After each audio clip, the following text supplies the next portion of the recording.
नमस्कार दोस्तों। हाल ही में रामसर साइट्स के रूप में रामसर सूची में भारत के दो साइट्स को यानी दो स्थलों को शामिल किया गया है, जिसमें एक छत्तीसगढ़ में है कोपरा जलाशय और दूसरा है राजस्थान के सिलीसेठ झील जो कि अलवर में स्थित है। तो ये हमारे लिए भी एक खुशखबरी है कि राजस्थान में एक इसके साथ ये पांचवा रामसर स्थल जुड़ गया है। भारत में कुल इसके आंकड़े को देखा जाए तो भारत में रामसर स्थलों की कुल संख्या अभी 96 हो गई है।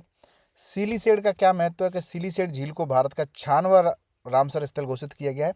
यद्यपि इस पर कोई भी ऑथेंटिक रिसोर्सेज से अभी इसको 95 या 96 के रूप में चल रहा है, तो आप इसको बाद में भी कहीं से सही कर सकते हैं और मुझे कमेंट बॉक्स में बता सकते हैं। घोषणा की तिथि सिलीसेठ झील को 12 दिसंबर 2025 को ही रामसर साइट में शामिल किया गया है और राजस्थान में स्थिति अभी सिलीसेठ झील अभी राजस्थान का पांचवा रामसर स्थल बन गया है। इसी के साथ आप देखते हैं कि भारत में सिलीसेठ झील जो राजस्थान के अलवर ज़िले में है और कोपरा जलाशय जो कि छत्तीसगढ़ में है, तो हम इस पे बात कर लेते हैं कि इसकी ज़रूरत क्या है। क्योंकि रामसर के अंतर्गत ये जो कन्वेंशन हुआ था 1971 में हुआ था। रामसर एक स्थान यदि नाम से देखने से तो ऐसे लगता है कि कोई हिंदुत्व से जुड़ा हुआ नाम है, पर लेकिन ये एक ईरान में स्थित स्थल है और यहाँ पर ये विश्व का पहला वैश्विक पर्यावरणीय कॉन्वेंशन था, अभिसमय था, जो किसी विशिष्ट पारिस्थितिकी तंत्र के लिए स्पेशली यहाँ पे ये शब्द बात इसलिए की गई है क्योंकि ये ऐसी संरचनाओं से संबंधित है जहाँ पर जलीय और आर्द्र भूमियाँ शामिल होती हैं। अभिसमय का मुख्य सिद्धांत क्या है? Wise use of wetlands. आपने देखा होगा, मैं एज ए तहसीलदार भी मैं कई बार जगह देखता हूँ और हम लोग लगातार ऐसी सूचनाएं मिलने पर हम ऐसी कार्रवाई भी करते हैं कि जलाशयों पर इंक्रोचमेंट की एक्टिविटीज़ लगातार बनी रहती हैं। इसलिए राजस्थान सरकार ने भी अपने रेवेन्यू एक्ट्स में इस तरीके के प्रावधान रखे हैं कि हम किसी भी जलाशय को इंक्रोचमेंट पे तुरंत कार्रवाई करें। दूसरा, जलाशयों का किसी भी चीज़ के लिए अलॉटमेंट नहीं किया जाए। और इसमें अभी जो राजस्थान सरकार की ये जो जल स्वावलंबन वाली योजना चल रही है, इसके अंतर्गत भी लगातार राज्य सरकार ने इस तरीके का काम किया है। वाटर सेट के तहत भी इसमें काम किया गया है। तो ये wise of use of wetlands है। भारत इस कॉन्वेंशन में 1982 में शामिल हुआ। 1971 में कॉन्वेंशन साइन हुई, 1982 में इंडिया इसमें शामिल हो गया।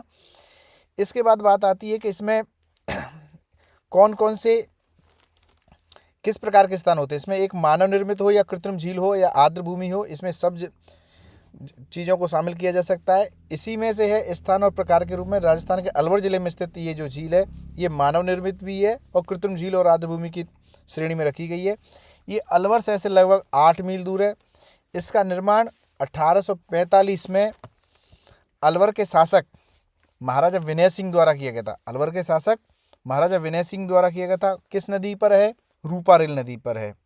तो इस साल के जो प्रश्न बन सकते हैं, रूपारेल नदी कहाँ पर स्थित है? शासक महाराजा विनय सिंह कौन थे? उनके कार्यों में शामिल कार्यों की सूची मांगी जा सकती है, उसमें भी ये प्रश्न बन सकता है। तो ये कुल मिला के ये प्रश्न कई जगह पर आपसे पूछा जा सकता है और कई रूपों में पूछा जा सकता है। इसको स्थानीय स्तर पर लोग इसको राजस्थान का नंदन कानन भी कहते हैं। तो वनडे एग्जाम्स में यदि वन लाइनर एग्जाम क्वेश्चन पूछा जाए कि राजस्थान का नंदन कानन किसे कहते हैं, तो स्थानीय स्तर पर आप इस तो हम सीधे सीधे कह सकते हैं कि ये सिलीसेठ लेक के आसपास का जो स्थल है उसको राजस्थान का नंदन कानन कहते हैं। ठीक है। यहाँ 149 पक्षी प्रजातियों 17 प्रकार की स्तनपायी प्रजातियों का समर्थन करती है।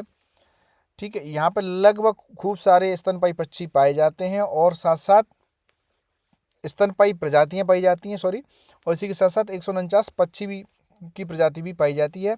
इसमें वल्नरेबल रिवर टर्न और लुप्तप्राय एंडेंजर्ड बाघ इसी के आसपास के क्षेत्रों में पैंथेरा टाइग्रिस प्रधान पाए जाते हैं। और यहाँ पर महत्वपूर्ण चीज़ ये है कि राजस्थान में 5 स्थल कौन कौन से, ये प्रश्न भी आरएएस जैसे एग्जाम्स में और लगातार आरपीएससी के बदलते ट्रेंड्स में ये प्रश्न पूछने जाने की खूब अच्छी संभावना है कि ऐसे आपसे एनालिसिस भी कराए, एनालिटिकली ये प्रश्न पूछा जा सकता है और ये प्रश्न आपसे फैक्चुअल रूप में भी पूछा जा सकता है। तो पहला राजस्थान का रामसर साइट कौन सी थी? केवलादेव राष्ट्रीय उद्यान था। दूसरी सांबर झील थी। तीसरी मैनार आर्द्र भूमि थी जो 5 जून 2025 में गई।